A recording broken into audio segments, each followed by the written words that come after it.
Bueno, y continuamos nuestra serie de Si Dios quiere. Semana pasada nos gozamos diciendo: Dios quiere santificarnos por la gracia en el poder del Espíritu Santo. He recibido preciosos comentarios de hermanos y hermanas que se sienten bendecidos por la palabra e impulsados a la nueva vida en Cristo Jesús mediante el poder de la palabra de Dios, la espada del Espíritu. Hoy vamos a decir: si Dios quiere que seas miembro activo de su iglesia local. Para quienes están empezando a familiarizarse con esta serie, que será de 9 entregas, vamos en la 5ª. Estamos desafiando una expresión popular religiosa: si Dios quiere. Esa expresión religiosa contiene humildad, porque es reconocer que yo no tengo control sobre el futuro. Si Dios quiere, esta semana iré al médico, trabajaré. Esa expresión contiene teología de la soberanía de Dios. Yo no tengo el control, Dios tiene el control, así que si Él quiere. Pero esa expresión popular tiene un error que debemos corregir en nuestra fe. Y no es que no usemos la expresión, sino que corrijamos nuestra fe. Y la necesaria corrección de la expresión si Dios quiere tiene que ver con que esa expresión da la impresión de que no sabemos qué es lo que Dios quiere. ¿Cuándo nos ha sido dada la revelación de las Sagradas Escrituras para que nuestra fe sea ancla firme de nuestra alma? Y en muchas cosas, sí, a ciencia cierta podamos saber qué es lo que Dios quiere. Así que el cristiano no anda por ahí por la vida esperando un futuro incierto y esperando que le vaya bien, vamos a ver qué es lo que Dios quiere. Sino que el cristiano, especialmente en 8 grandes temas de su vida, el cristiano sabe muy bien qué es lo que su Señor quiere, y por eso se encarrila en lo que Dios quiere, confiando en su promesa de bendición, confiando que el que sembró con lágrimas, con regocijo segará, confiando que por muy difícil que sea la prueba, más grande será la victoria de Cristo. Así que por eso es que en nuestra serie estamos diciendo: sí, Dios quiere. Y hoy, sí, Dios quiere que seas miembro de una iglesia local, miembro activo. Leamos la palabra del Señor. Capítulo 2 de Hechos, verso 41. Así pues, los que recibieron su mensaje, se refiere a la predicación de Pedro en el texto anterior, fueron bautizados, se refiere al bautismo en agua. Y aquel día se unieron a la iglesia unas 3,000 personas. Se mantenían firmes en la enseñanza de los apóstoles, en la comunión, en el partimiento del pan y en la oración. Todos estaban asombrados por los muchos prodigios y señales que realizaban los apóstoles. Todos los creyentes estaban juntos y tenían todo en común. ¿Qué tenían en común? 2 puntos. Pues hasta vendían sus propiedades y posesiones y las compartían sus bienes entre sí, según la necesidad de cada uno. No dejaban de reunirse en el templo ni un solo día. De casa en casa partían el pan y compartían la comida con alegría y generosidad, alabando a Dios y disfrutando de la estimación general del pueblo. Y cada día el Señor añadía al grupo los que iban siendo salvos. Señor, te pedimos por el poder del Espíritu Santo, danos hambre de saber qué es lo que hay aquí para nosotros. Danos hambre de tocar la gloria de Dios. Danos hambre de estar cerca de ti.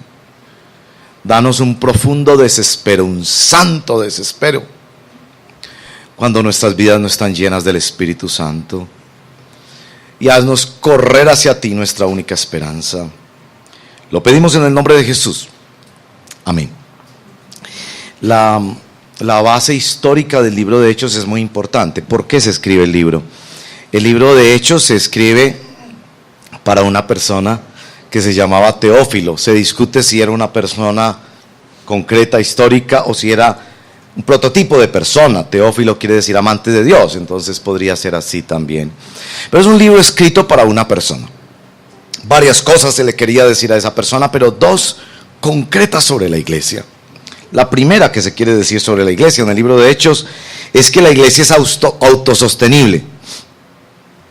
¿Qué va a pasar con la iglesia después de que Jesús desaparezca?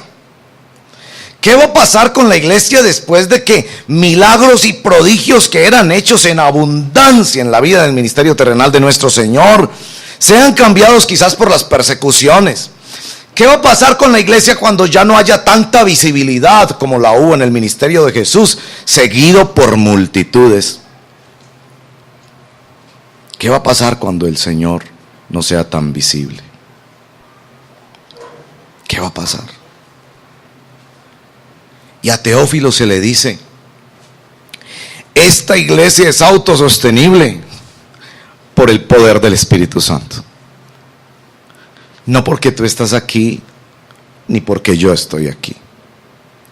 Por mucho que los latinoamericanos seamos tan caudillistas y tan seguidores de figuras carismáticas, la iglesia no se sostiene en qué individuo está al frente, ni qué estructuras tiene, sino que se sostiene en la presencia de Dios, el Espíritu Santo. Eso se le va a decir a Teófilo. La segunda cosa muy importante que se le va a decir a Teófilo sobre la iglesia es: tú debes ser un miembro activo de la iglesia.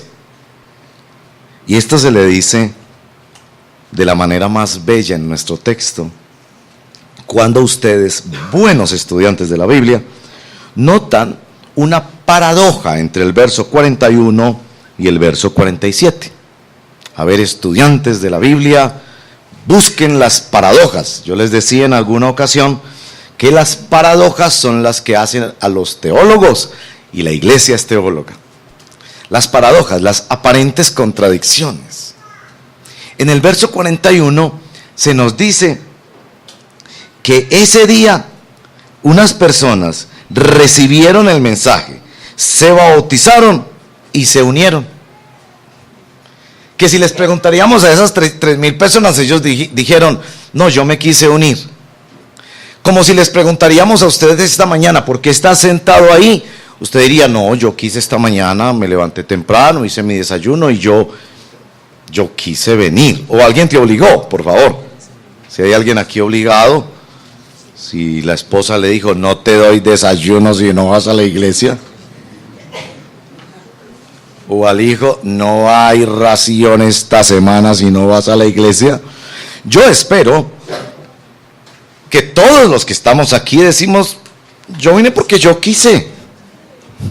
Yo quiero ser parte de este cuerpo. Yo estoy ahí quizás conectándome apenas, o yo ya llevo mucho tiempo, pero yo estoy aquí porque yo lo decidí. Si no es así, por favor. Pero el verso 47, ahí está la paradoja. A ver, observen pues la paradoja.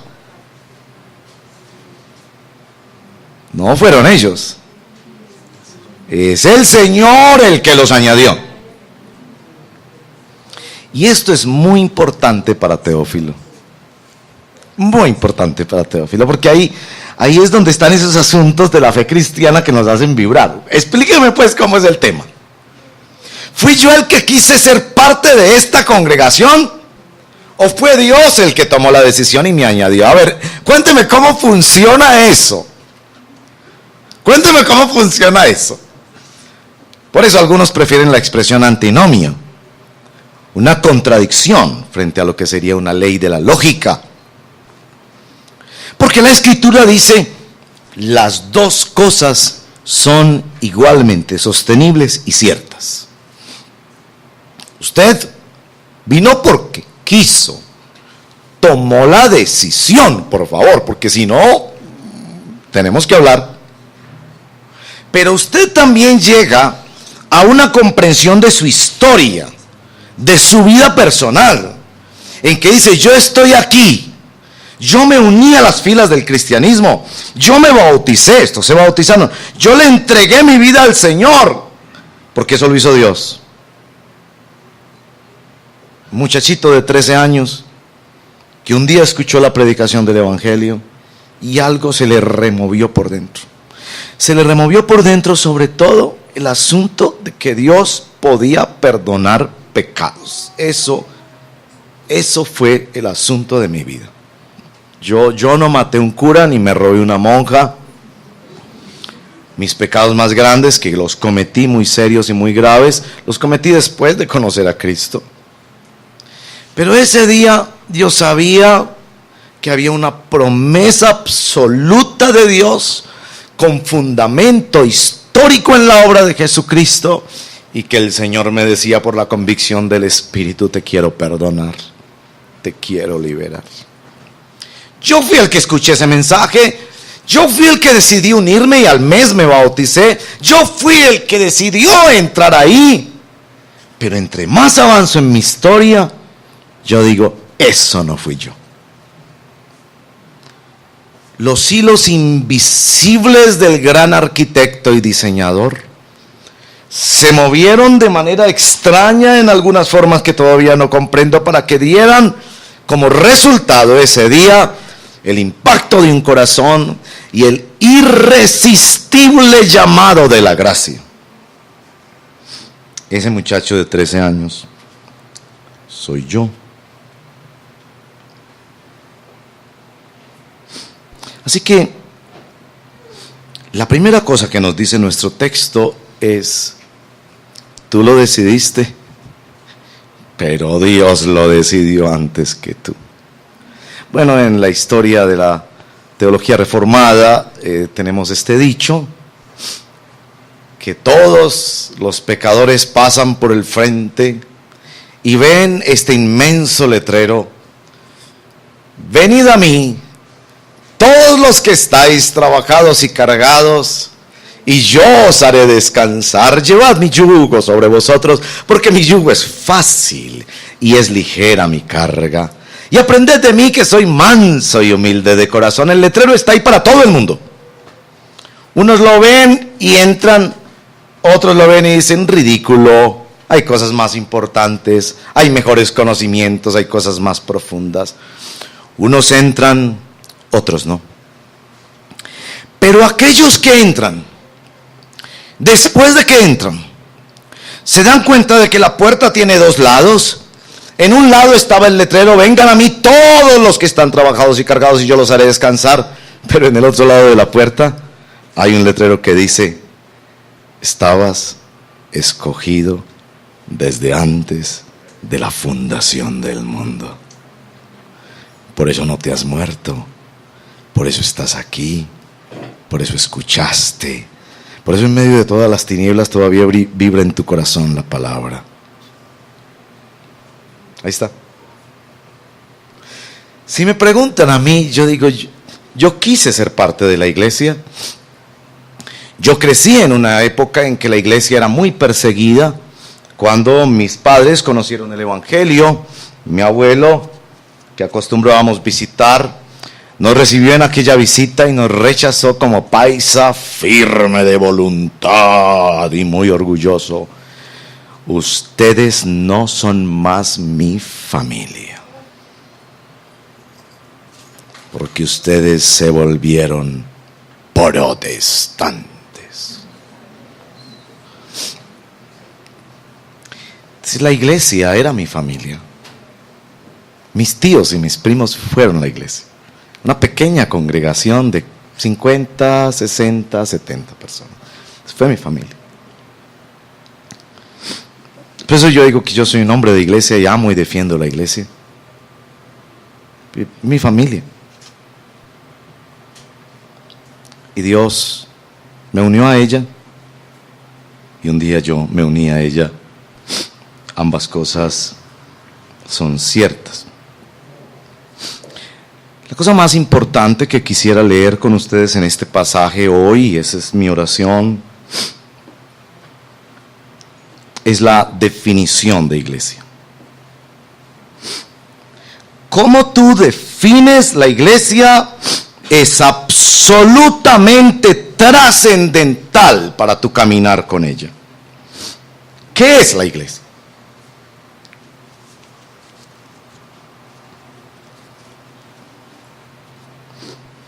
Nosotros venimos de la tradición religiosa católica, crecimos en el catolicismo, 500 años de hegemonía religiosa hasta el año 91, que cambiaron mucho las cosas. La Iglesia Católica tiene la frase: fuera de la iglesia no hay salvación. Esa frase es muy importante en la teología o en la eclesiología católica. Por eso nos llaman hermanos medios, hermanos separados. Por eso una tía mía, tía abuela, que es monja, muy consagrada, y que yo creo que personalmente conoce al Señor, con lágrimas en los ojos muchas veces me ha dicho: Diego, es que a usted solo le falta una cosa, una cosita. Llorando la viejita, porque es una mujer linda, muy dedicada al Señor y al trabajo de los pobres, ya muy anciana. A usted le falta una sola cosa: vuelva a la iglesia. Yo, con mucho respeto, porque quiero ser muy respetuoso con las personas católicas y mucho más porque hay familiares míos que son clérigos. Tía, es que tenemos una definición diferente de iglesia. Para ti la iglesia es una institución histórica y piramidal. Yo no leo eso en el Nuevo Testamento.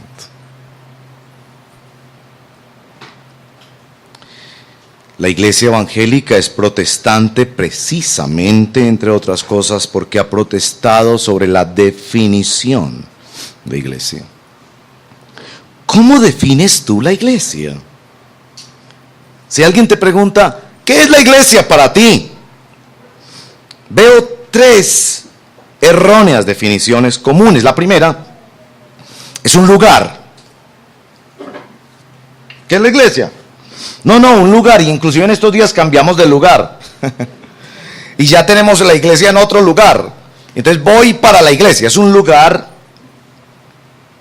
Y creo que en ese capítulo estamos dando pasos hacia atrás la iglesia evangélica, a definir más y más la iglesia como el lugar de su presencia,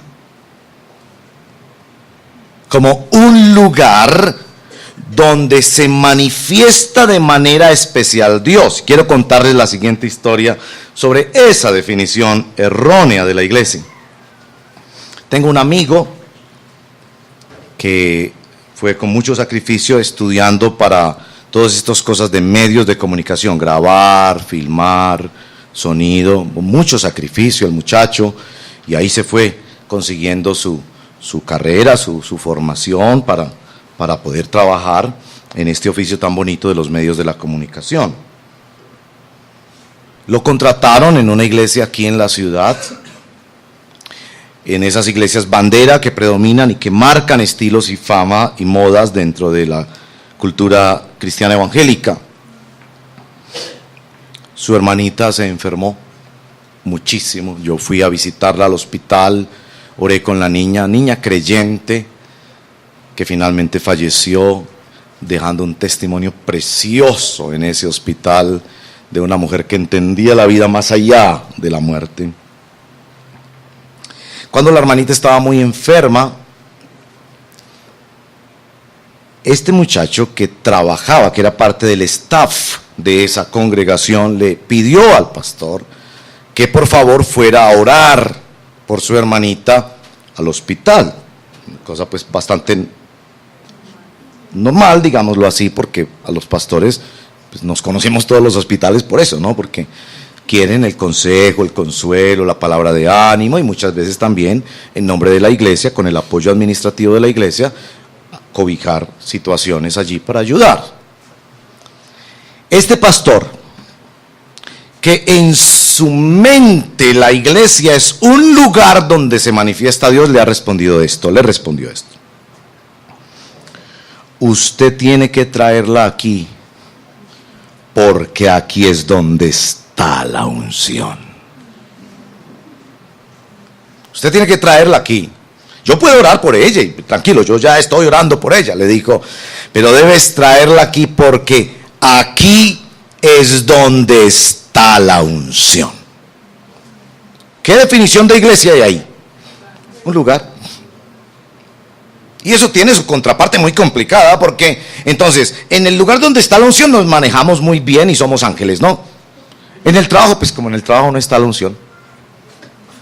Entonces decir groserías en el trabajo, pues no está. No las diga en la iglesia, por favor, porque es que en la iglesia, por favor.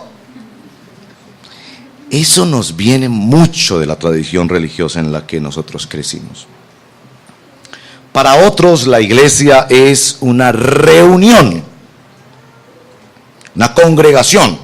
Nos reunimos, hacemos reuniones donde se realizan ciertas actividades y no hay nada malo ni en los lugares ni en las reuniones.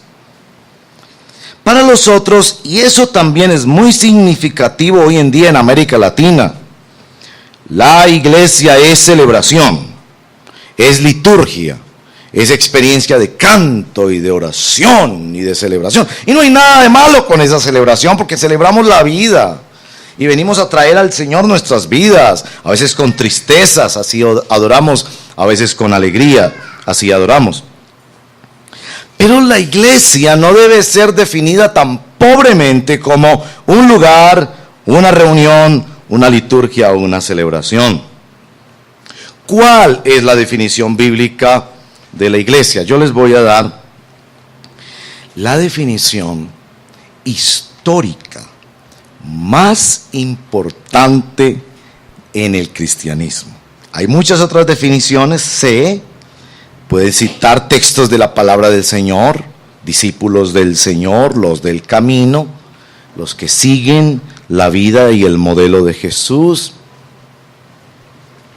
Pero la definición histórica más importante de la iglesia, y aquí permítanme ser más que predicador maestro, que quiere que ustedes capten esto muy bien. La definición histórica más importante de la iglesia es aquella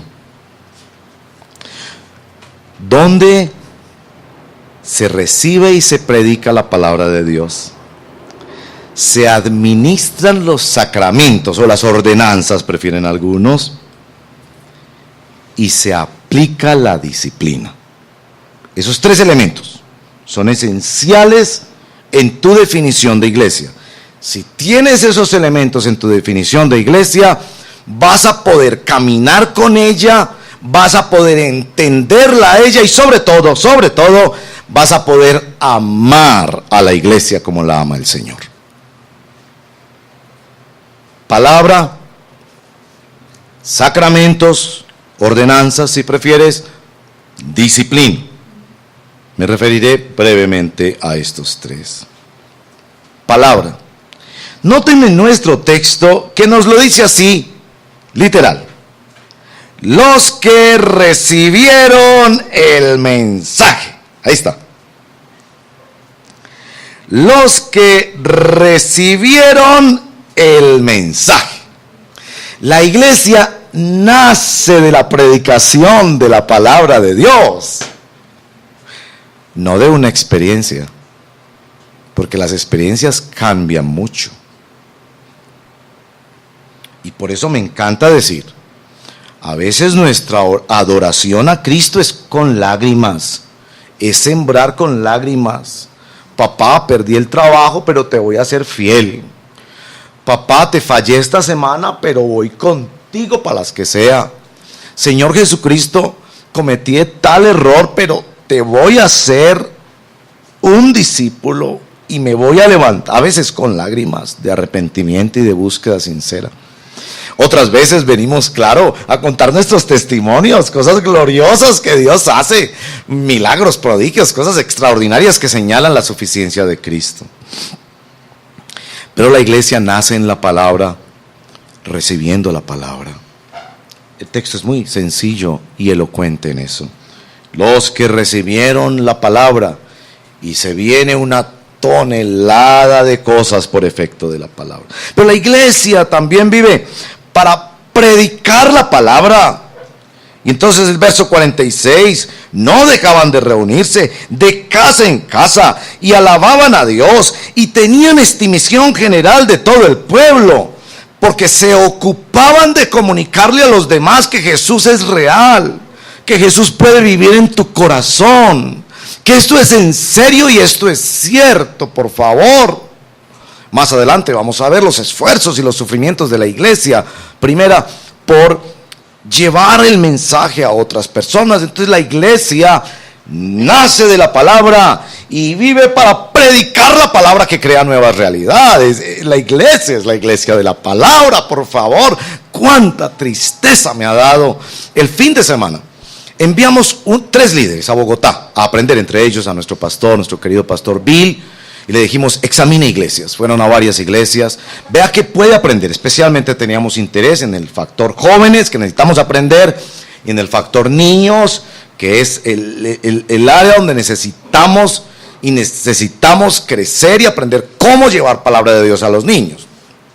Me ha dicho que una iglesia que yo conocí en años pasados y que aprendí mucho de ellos, varios de esos pastores fueron conocidos míos, el hombre, no sé, me dijeron si el pastor, sale al frente a predicar y no solo que no tiene la palabra en la mano, téngala en una tableta, téngala en un celular, pero no tenía Biblia en la mano. Entonces yo pregunto, ¿qué predica? Si no solo que además de eso, lamentablemente, no mencionó la Biblia para nada. Me dijeron, Diego, no, en ningún momento citó un verso de la Biblia, en ningún momento mencionó un verso de la Biblia.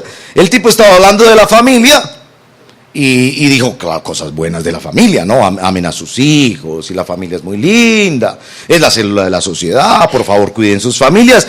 Pero nunca nos los puso cerca al poder de la espada del Espíritu, que es palabra de Dios, no es palabra mía, es palabra de Dios. Es la primera definición de iglesia, por favor. La iglesia es la que nace por la palabra y la que predica la palabra. Esa es la misión. Esa es la misión. Porque nosotros creemos esta locura de la predicación, que solo basta con testificar de Jesucristo. Yo no hago nada. No piense que yo tengo poderes excepcionales. Yo tengo el mismo Espíritu Santo que tiene usted. Esa idea de que el pastor tiene poderes por allá, eso es falso. Eso es falso. Usted lo ve en la televisión un ratico, pero el tipo pelea con la mujer, a veces no tiene para los servicios públicos. De las 50 oraciones que pasan, no pasan lo que él espera en 45, que es la misma realidad mía. No hay santos, ni vírgenes, ni ángeles, no, hay un solo mediador. Y Dios se manifiesta en su misericordia. Y quizás Dios responde más la oración de la hermana sencilla de la iglesia que ora con fidelidad que del mismo pastor. Y Dios hace más milagros fuera de la iglesia que dentro de ella. Y esto lo puedo demostrar por la escritura. Dios hace más milagros fuera de la iglesia que dentro de ella, porque está llamando a través de esos milagros a la salvación y al arrepentimiento. Romanos 2:4. La iglesia nace y vive para decirle al mundo que Dios los ama, que no es el fin de la historia, que Dios tiene un propósito salvador, que puede perdonar pecados y bautizar con el Espíritu Santo. La iglesia existe para eso, y para eso vamos a dar nuestra vida, para eso vamos a dar nuestra plata, para eso vamos a dar nuestros talentos y nuestro tiempo y nuestras energías, para que otros conozcan que no es el fin de la historia, que hay perdón en Jesucristo y que hay la posibilidad de ser bautizados por el Espíritu Santo. Primera definición de la iglesia es la que nace y vive para predicar la palabra del Señor. La segunda tiene que ver con los sacramentos. Los sacramentos de las ordenanzas de la iglesia cristiana son solo 2, en la tradición son 7. La tradición en la que fuimos formados muchos de nosotros, en esa tradición religiosa son 7. En la Biblia son solo dos ceremoniales que Jesús pidió que sus discípulos practicaran: el bautismo y la Santa Cena, que son señales externas y visibles de la gracia interna de Dios en el poder del Espíritu Santo. La Iglesia administra los sacramentos, que quiere decir que los administra. Asegura que quien va a dar el paso del bautismo entiende el Evangelio, y asegura que cuando nos reunimos a esta cosa extraordinaria que trasciende nuestra capacidad de explicación, que es una presencia especial de Jesucristo, si me permiten, en la que el Evangelio se hace visible. Por eso Agustín decía, es visible el Evangelio en los sacramentos, porque se está predicando que hubo uno que dio su vida por mí, y hubo uno que me envolvió en una relación sellada por la eternidad, tan cierta como Jesús en la historia, tan cierto como que ese pan y ese vino estaban fuera de mí esta mañana y ahora están dentro de mí y me nutren. Yo pertenezco a Cristo y Él pertenece a mí. La Iglesia vigila que eso se entienda bien, que eso se practique bien. Yo como pastor no me gusta, y debo decir ahí una expresión de gusto, cuando se toma como pasaboca al final los elementos que quedan. No son místicos, no son diferentes, pero es tan preciosa la celebración que yo le digo a las hermanas que no vengan los niños a tocarlo. Los niños, si participan sí, solo si sus padres tienen convicción de que ya esos niños se le han entregado a Cristo. Si no, es muy sagrado y muy santo, y San Pablo nos advierte en 1 Corintios 11 que algunos, por no tomar con delicadeza, por no arrepentirse en el momento de la Santa Cena, viven experiencias de enfermedad y aún de muerte. Entonces yo le digo a los hermanos, tomen las cositas, llévenlas de nuevo a la cocina, empáquenlo en bolsitas, y por supuesto ese pancito que sobra se puede usar para dárselo a alguien necesitado, se puede llevar a casa y se puede comer, no debemos botarlo, pero no es que el niño viene y esto se volvió como pasabocas en una mesa de una fiesta. Es una fiesta, es un banquete, pero debemos mirarlo con la mayor seriedad. Así el bautismo y la Santa Cena. ¿Por qué? Porque reflejan la comunión de la Iglesia en torno a Jesucristo.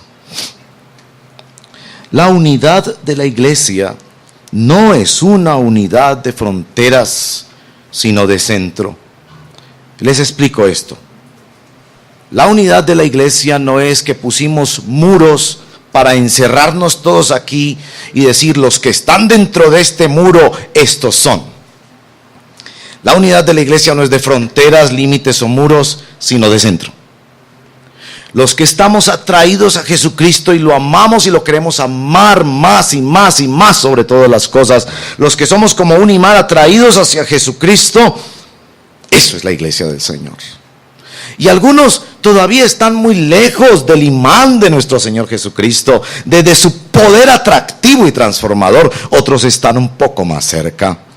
Pero la Iglesia está unida en torno a la persona de Jesucristo, que es predicada en los sacramentos del bautismo y la Santa Cena. Palabra, sacramentos, disciplina. Esas tres palabras quiero que las tengan muy claras. La palabra disciplina, quisiera referirles a una predicación que espero que ya esté subida a la página web, donde aprendimos que hay disciplina formativa y disciplina correctiva, y que tenemos que tener mucho cuidado cuando entendemos la disciplina del Señor en su Iglesia solo como la disciplina correctiva.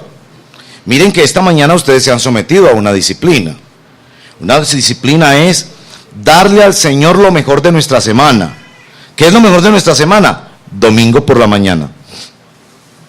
Yo viajé toda la noche en bus porque estaba en un compromiso en otra ciudad y sabía que si me esperaba esta mañana corría riesgos, entonces me vine en bus. Yo también hubiera querido quedarme por la mañana como ustedes, porque no hay nada mejor que quedarse haciendo locha un domingo por la mañana y hacer el brunch, dicen los gringos, el almuercito mezclado con desayuno. Y si tiene una esposa tan generosa y dedicada, que le frite a uno su chicharroncito con arepita, con chocolatico, con leche deslactosada, porque ya a esta altura, si no es deslactosada, me muero. Y ahí hasta el perrito se subía a la cama y disfruta. Rico, ¿no? Rico. Pero yo digo, yo le voy a dar a mi Dios lo mejor, te daré lo mejor del trigo. Te daré lo mejor. Porque Él me ha dado lo mejor, Él me dio a Jesús. Y así como que establezco mi agenda en la semana. Primer día de la semana, la mañanita, para mi Señor. Y llego ahí a las 10 de la mañana a orar. Y me encuentro a algunos de ustedes y quisiera encontrarme a otros. Eso es disciplina. Yo decidí establecer unas disciplinas en mi vida, guiado por el Señor. Tan triste que es la vida de los niños, que sus familias han sido tan desordenadas que no les han enseñado disciplina. Esa es la disciplina formativa. Pero tan hermosa que es también la disciplina correctiva. Mire, yo no me canso de decirlo. Una de las manifestaciones más bellas de filiación a papá es que el Señor al que ama, disciplina. Y yo le digo eso sobre mis hijos. Yo le digo, Señor, disciplínalos. Muéstrales que tú eres el papá. Ya que me han salido de mis alitas, ya que estoy casi para lo del nido vacío, ya que son adultos y yo no les puedo preguntar muchas cosas, solo esperar a ver que me cuenten, sería lindo que me cuenten. Ya se salieron de mi cobertura porque son adultos mayores de edad. Entonces yo le digo, papá, ellos te han confesado a ti, muéstrales quién es el papá de la casa, porque tú me has dicho que cuando tú amas, tú disciplinas. Y en la iglesia, eso debe ser visible. Equipo de alabanza, si un día tu vida no corresponde al Evangelio, amorosamente te vamos a decir, siéntate por unos días, unas semanas. Equipo de maestros, equipo de siervos, miembros de la iglesia, todos. Y no debe ser extraño que en la iglesia se haga la pregunta, ¿cómo estás? ¿Cómo vives tu sexualidad? ¿Cómo administras tu plata? ¿Cómo administras tu mente? ¿Qué sale en la pantalla del computador o del celular?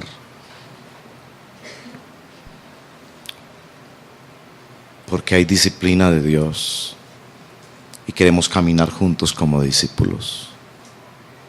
Y como no hay unos que sean más importantes que otros, sino que a todos se nos dio a beber de un mismo espíritu, llevamos las cargas los unos de los otros y nos exhortamos los unos a los otros y cumplimos así la ley de Cristo. Me encanta escuchar esas historias del hermano que ha llamado a su otro hermano aquí en la congregación. Hermano, tenemos que hablar. Porque el otro día yo lo vi a usted bajándose de un taxi. Y el taxista tenía esos taxímetros de maravilla, que usted se subió una cuadra y ya va en 20,000 pesos. Y el hermano se ha bajado a reprocharle. Y pasó en la moto el hermanito de la iglesia. Y lo escuchó, que por esa boca santa que canta los domingos alabanzas, salió un pi. No lo voy a decir. Salió un. Lo ha llamado y le ha dicho, hermano, hablemos. La palabra de Dios habla de la maledicencia. Dice que nuestra palabra debe ser con gracia. Usted puede protestar y tiene todo el derecho y quizás hacer una contribución social, obviamente protestar ante estas cosas. Pero, hermano, por favor, Nos estamos corrigiendo unos a otros. Nos estamos corrigiendo unos a otros. La iglesia entonces se define como el lugar donde se recibe y se predica la palabra de Dios. Mire la iglesia desde esa perspectiva. La iglesia se da cuando es donde nosotros nos bautizamos y tomamos la comunión y entendemos y predicamos el evangelio desde ahí. Y la iglesia es un lugar donde somos formados a la imagen de Cristo y crecemos en su imagen. ¿Cuál es el problema de la iglesia hoy en día? Y con el temor de pasarme un poquito, ustedes me perdonarán, quiero referirme al problema del nominalismo. El nominalismo es ese asunto de que hay personas que se identifican con cosas de la iglesia, pero no son parte de ella, no tienen pertenencia. Criticamos muchísimo ese problema en la iglesia católica, de la que fuimos miembros y en la que fuimos bautizados muchos de nosotros. El problema del nominalismo lo criticábamos porque la persona iba, se sentaba, no saludaba a nadie. Un día iba a una parroquia y otro día iba a otra parroquia. A veces solo se quedaba en el altar comiendo las famosas empanaditas de parroquia, que entre otras cosas eran muy buenas, ¿sí o no? Chiquitas. Y entonces ya le decía a la mamá, que las mamás antioqueñas esas son, ¿no? El poder está en las mamás. No, mami, yo ya celebré las fiestas por guardar y ya estuve en la misa. Y uno le decía a los amigos, Dios, usted estuvo mirando a las muchachas ahí en el atrio. No, pero no le diga eso a mi mamá. O sencillamente se estaba ahí cada vez una cosa más breve, media hora, y se salía, no se sabía quién era, se cambiaba, no se exponía la vida, era un asunto muy ritual, muy litúrgico. Hermanos y hermanas, eso pasa hoy en nuestra iglesia. No en una iglesia por allá, en un reino muy lejano, a kilómetros de distancia, que no les voy a decir el nombre para no ofender. No, eso pasa aquí. Nominalismo. Hay 3 tipos de nominalismos. De quien no se ha definido por una iglesia. Algunos lo llaman la iglesia flotante. Un día van a la alabanza de una iglesia porque es muy preciosa. Otro día van a la predicación de otra iglesia porque es muy preciosa. Otro día van a la iglesia que tiene unos conciertos emocionantes. Otro día van donde un pastor que da la impresión que tiene la magia de los milagros. Y así pasan la una y la otra. Y otro día vienen al redil porque en el redil dan un tinto muy rico. Hay otra forma de nominalismo, que es quienes sí vienen al redil todos los domingos, pero están desconectados, sin relaciones.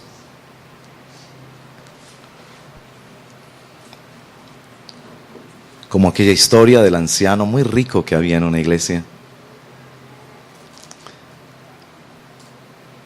que llegaba temprano y saludaba a todos los hermanos afectuosos, muy querido en la iglesia, muy rico, y claro, todo el mundo lo quería saludar porque pasarle la hojita de vida y ahí conocer al hermano es importante, y era muy generoso, ¿verdad?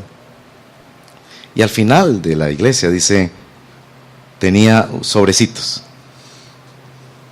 y buscaba intencionalmente, al final ya cuando casi el último que se iba, sobrecito, y un sobrecito con una ofrendita para el hermano. Y venía ahí, hermano, una ofrendita.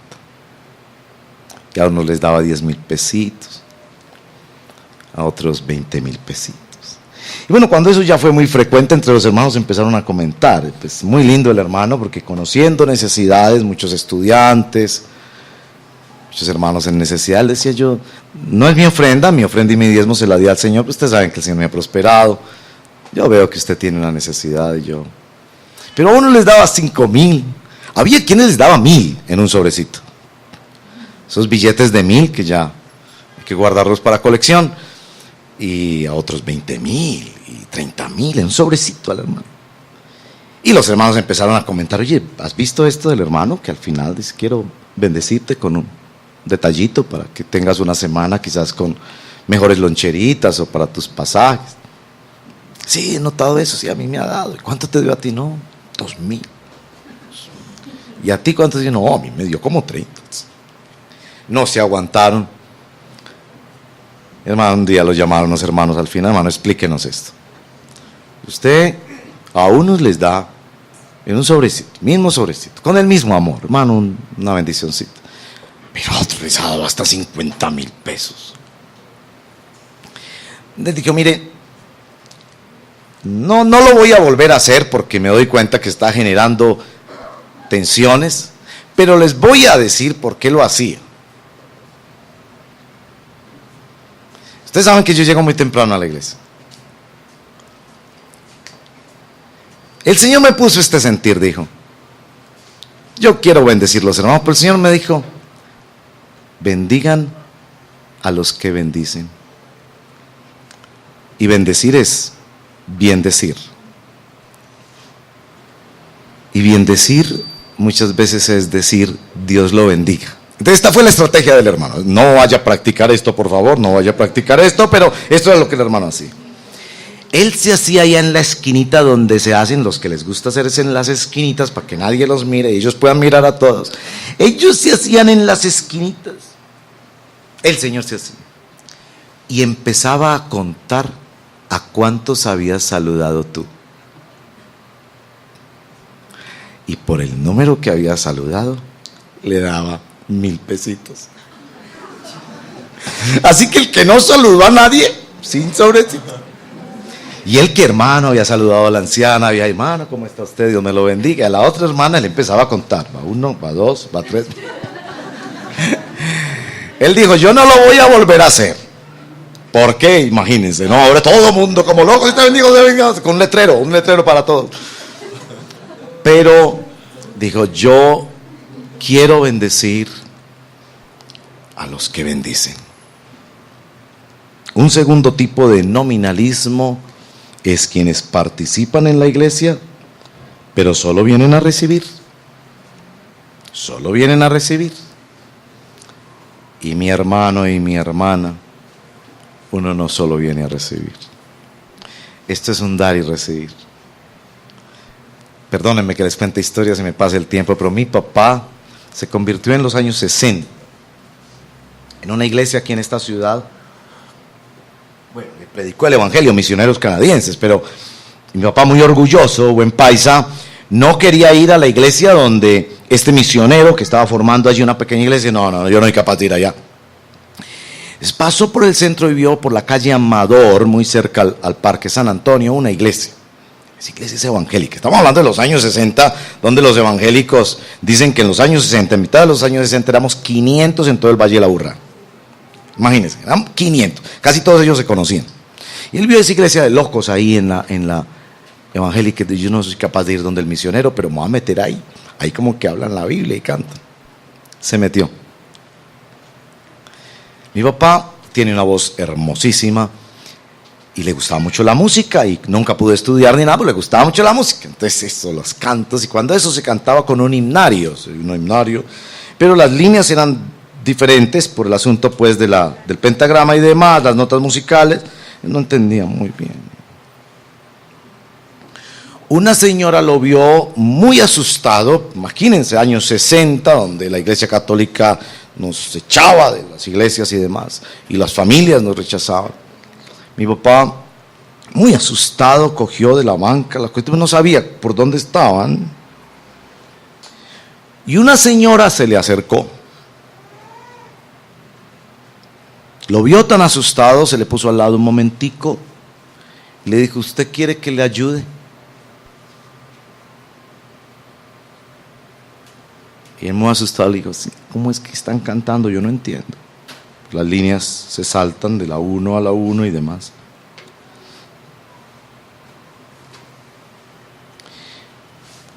Esa señora, mi papá dice, su primer contacto con la iglesia evangélica. Mi papá dice, señora solo se puso a mi lado, me ayudó a cantar. Después, cuando salió el predicador, me pasó una Biblia y me ayudó a buscar, porque eso es un poquito complicado cuando uno está empezando a leer la Biblia, son 66 libros. Mi papá dice, eso marcó mi vida.